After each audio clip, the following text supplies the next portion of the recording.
Welcome to গড় পঞ্চকোট পুরুলিয়া।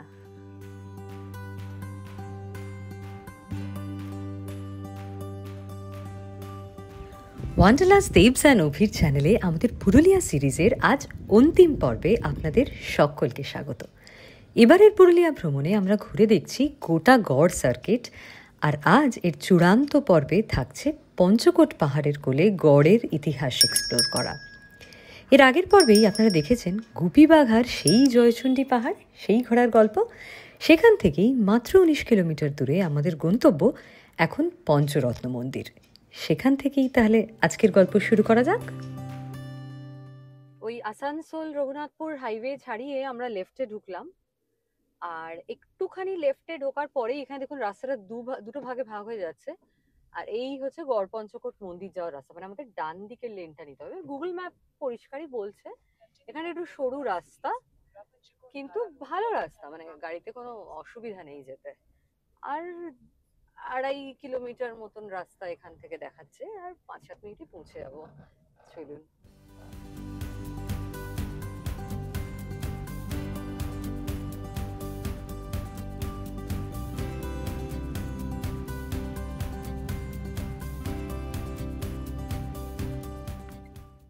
এই দূরের পাহাড়টা একটু আগে কিছুই দেখা যাচ্ছিল না, এখন আস্তে আস্তে একটু পরিষ্কার হচ্ছে, সূর্যটা উঠছে একটু একটু।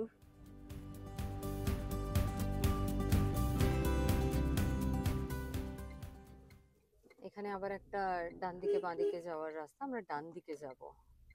এই যে গড় পঞ্চকোট ট্যুরিজম, রাস্তায় বোর্ড লাগানো আছে, প্লাস গুগল ম্যাপ যেরকম দেখাচ্ছে আর কি ফলো করে গেলেই কোনো অসুবিধে নেই। এই শেষ 2 কিলোমিটার রাস্তা কি যে দারুণ সুন্দর, কিন্তু তখনও আমরা জানতাম না আমাদের গাড়ি নিয়ে কি দুর্ভোগ আছে আমাদের কপালে। যাই হোক, পঞ্চরত্ন মন্দিরের সামনেই গাড়িটা পার করে আমরা নামলাম।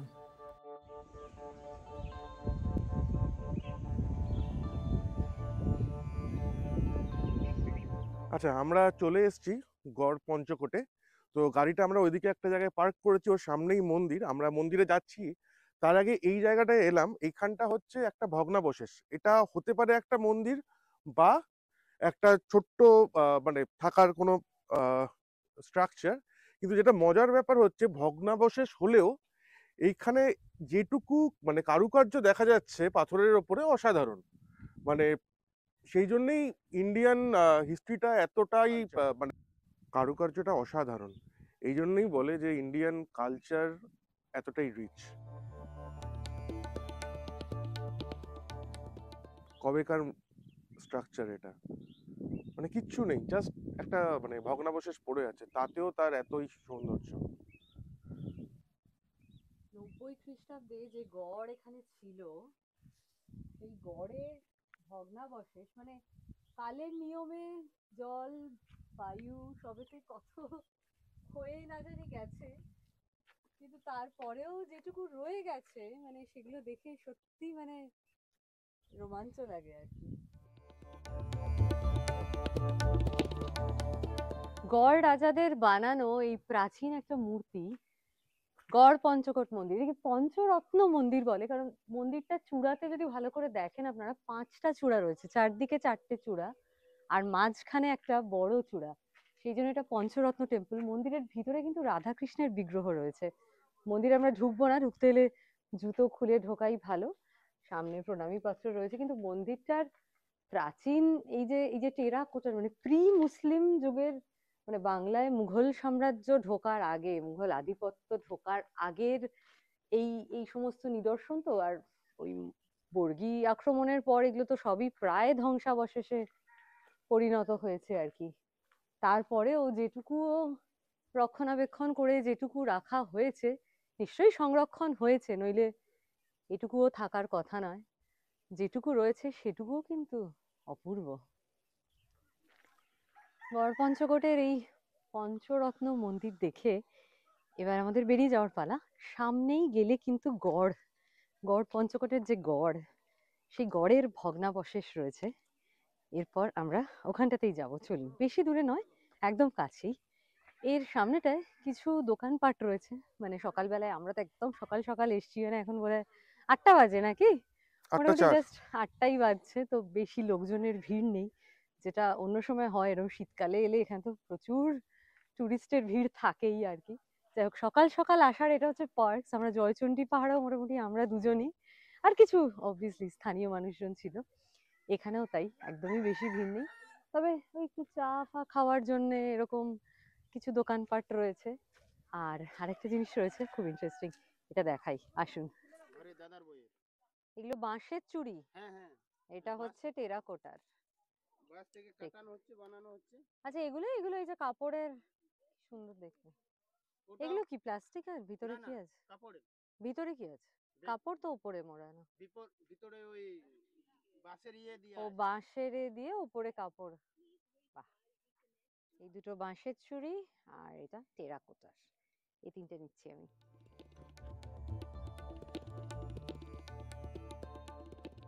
পুরুলিয়ার যে বিখ্যাত ছৌ নাচ, সেই ছৌ নাচের দেখুন মুখোশ এখানে রাখা রয়েছে।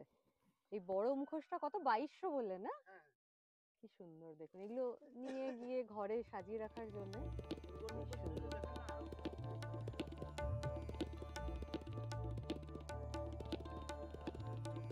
গড়পঞ্চকোট মন্দিরের সামনে থেকে এগিয়ে এসেই আমরা চলে এসেছি গড়ের যে ভগ্নাবশেষ। দেখুন, বিরাট বিস্তীর্ণ এলাকা জুড়ে এখানে তো গড় ছিল সেই 80-90 খ্রিস্টাব্দের সময় থেকে। আর সেগুলো ওই আলীবর্দী খান, যেটা বর্গীর আক্রমণ বাংলায় হয়েছিল, সেই মুঘলরা ঢোকার পর এগুলো তো সব একেবারে ধ্বংস করে রেখে দেয় অ্যাকচুয়ালি, সব সমস্ত কিছু ধ্বংস। আর সেইগুলোই এখন যেটুকু রুইন্স বেঁচে আছে আর কি, ধ্বংসাবশেষ কিছু কিছু পড়ে রয়েছে। এইটা যেমন সিংহদুয়ার, ডান দিকে যেটা দেখতে পাচ্ছেন এখন, এটা হচ্ছে সিংহদুয়ার ছিল। প্রচুর এখানে অনেক, মানে চারিদিকে অনেক সিংহদুয়ার ছিল, তার মধ্যে এখানে তিনটে দেখা যাচ্ছে। এই ডান দিকটা দেখাও, এখানে দেখো কত, মানে কিছুই নেই, আর জাস্ট ভগ্নাবশেষ পড়ে আছে আর কি। চলুন ওদিকটায় যাই।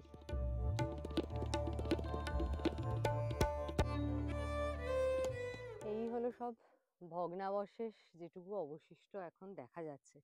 এগুলোর অবশ্যই কোনো রক্ষণাবেক্ষণ নেই, রক্ষণাবেক্ষণ করে সংরক্ষণ করে কিছু রাখা সম্ভবও নয়।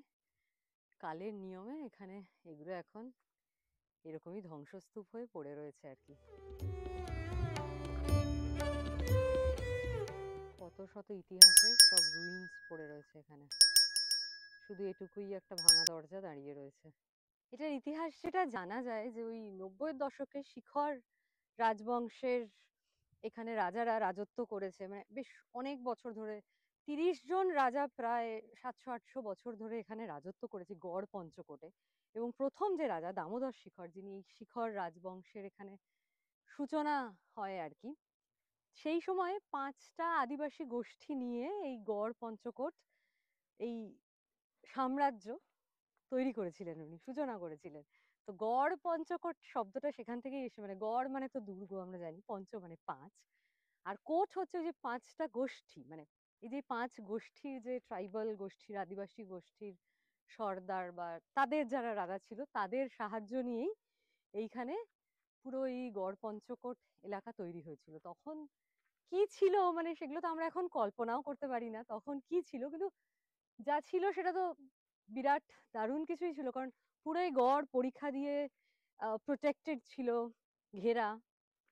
তারপরে তো বর্গীর আক্রমণের যে ইতিহাস আমরা সবাই জানি, সেইগুলো হওয়ার পর তো এখানে সবই এখন তো এই পড়ে রয়েছে আর কি অবশিষ্ট। আজকে আমরা এত এত বছর বাদে এসে এইগুলো দেখছি, মানে সত্যি সত্যি ভাবলেই একটা অদ্ভুত রোমাঞ্চ হয়।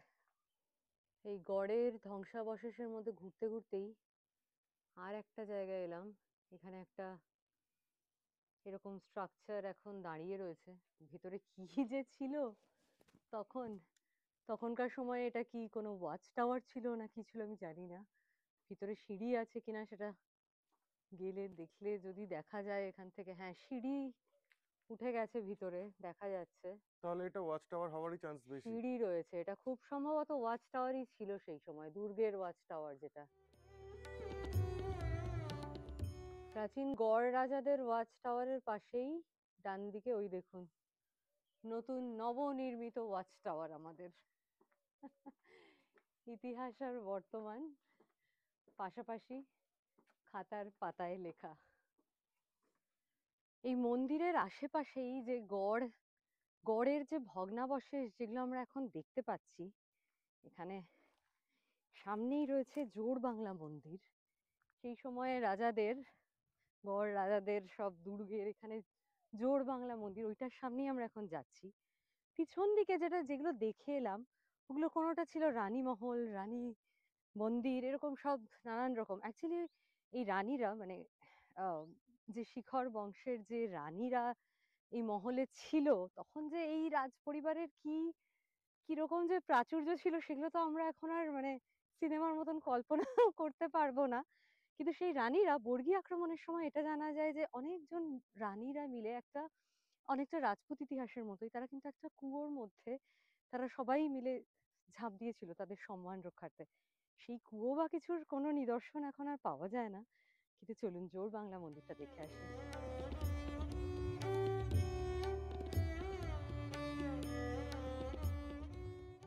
এই হলো গিয়ে জোড় বাংলা মন্দির, তার কিছু কিছু ভগ্নাবশেষ। এই মন্দিরের গায়েও টেরাকোটার কাজই দেখা যাচ্ছে, ওরকমই একই রকম নিদর্শন। আচ্ছা, এখানে আরো দুটো জিনিস বলার আছে। তার মধ্যে একটা হচ্ছে যে আমরা কালকে যে কল্যাণেশ্বরী মন্দির গেছিলাম সেইটা ছিল হচ্ছে বড়াকরের সাইডে। অ্যাকচুয়াল কল্যাণেশ্বরী মন্দির কিন্তু এইখানে ছিল, এই গড়ের এখানেই অ্যাকচুয়াল কল্যাণেশ্বরী মন্দির ছিল, যেই মন্দিরটা বর্গী আক্রমণ সময় মানে নষ্ট হয়ে যায়। তো তারপরে ওই মন্দিরটাকে নিয়ে গিয়ে বড়াকরে এখন ওই মন্দিরটা প্রতিষ্ঠিত হয়েছে।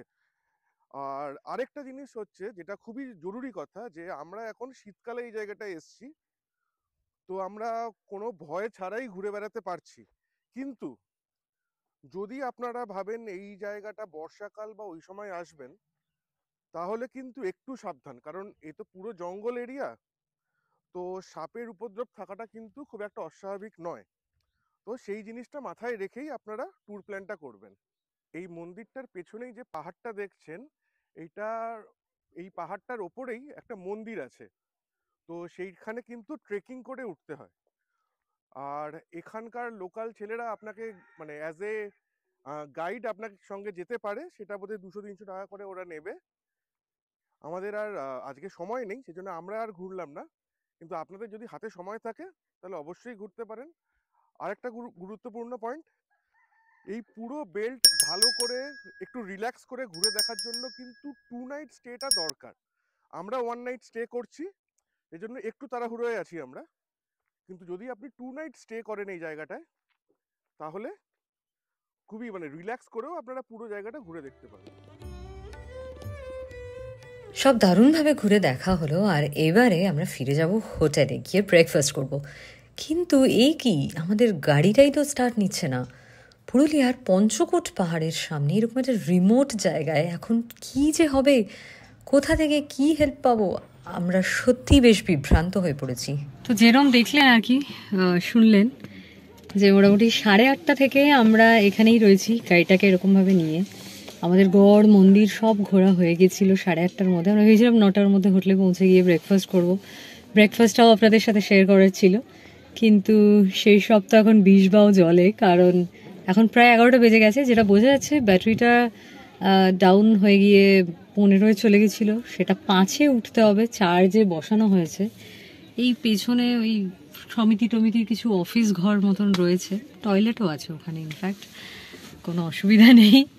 তো সেইখানে এখন চার্জে বসানো হয়েছে, এখন মোটামুটি হাফ উঠেছে যা বোঝা গেল। মোটামুটি এখন 11টা কোথাও একটা এসে রয়েছে। টাইম লাগবে আরও 1 ঘন্টা মতন লাগবে যা বোঝা যাচ্ছে। 10টার সময় চার্জে বসানো হয়েছিল, এখন 11টা বাজছে, মানে 8:30 থেকে 10টা ওই ফোন টোন করে মেকানিক আনা, রোড সাইড অ্যাসিস্ট্যান্সের জন্য, টোয়িং অ্যাসিস্ট্যান্সের জন্য নানান রকম ফোন টোন করে, যাই হোক ফাইনালি মেকানিক এসে কিছু দেখে ব্যাটারিটা খুলে এসব করে সেটাকে মোটামুটি 10টার সময় চার্জে বসানো হয়েছে। আর এখন 1 ঘন্টা হয়েছে, দেখি আরও কতক্ষণ লাগে। তো যেটা হয়েছে, এই আমাদের 3 বছরের পুরনো টাটা মোটরসের গাড়ি টিয়াগো XZ+ মডেল, আমাদের এই ব্যাটারিটা ইন বিটুইন কিন্তু চেঞ্জ হয়েছে। 1.5 বছরের মাথায় একবার ব্যাটারি চেঞ্জ হয়েছে। একটা ব্যাটারির আয়ু সাধারণত বলা হয় 3 to 5 years, সেখানে 1.5 বছর আগে আমাদের চেঞ্জ হয়েছে। আবার 3 বছর জাস্ট হয়েছে, মানে আনাদার 1.5 বছরের মাথায় কিন্তু আবার ব্যাটারিটা ডাউন হলো, যা দেখা গেল, which is not very normal definitely. কেন এটা হচ্ছে এবার আমাদেরকে গিয়ে এটা থরো চেক করাতেই হবে, তার কারণ আমাদের উইদিন 2 weeks আর একটা রোড ট্রিপ আছে, এবং সেটা আরো বড় ট্রিপ। এটা তো তাও 4-5 ঘন্টার ডিস্টেন্সই ছিল কলকাতা থেকে, ওটা অনেক বেশি ডিস্টেন্স, 11-12-13 ঘন্টার ড্রাইভ কলকাতা থেকে। তো ওইটাতে যাওয়ার আগে তো ডেফিনেটলি গাড়িটাকে একটু ভালো করে পুরো সার্ভিসিং করাতে হবে, চেক করাতে হবে। সেটা তো আমরা এখন বুঝেই গেছি, সেটা করানোই হয়, এমন নয় করানো হয় না। আমরা ভেবেছিলাম হয়তো ওই ট্রিপটা করে এসে সার্ভিসিংয়ে দিলেও হবে, কিন্তু এখন ইন বিটুইন এটা হওয়াতে আর তো রিস্ক নেওয়াই যাবে না। তো এগুলোই হচ্ছে কি আমাদের নানান রকম লার্নিং এক্সপিরিয়েন্স। এই এক্সপিরিয়েন্সগুলোই তো আপনাদের সাথে শেয়ার করে নেওয়া। আই এম শিওর আপনারা অনেকেই গাড়ি নিয়ে যান, বাইক নিয়ে যান, যারা লং ড্রাইভে রোড ট্রিপে যেতে ভালোবাসে।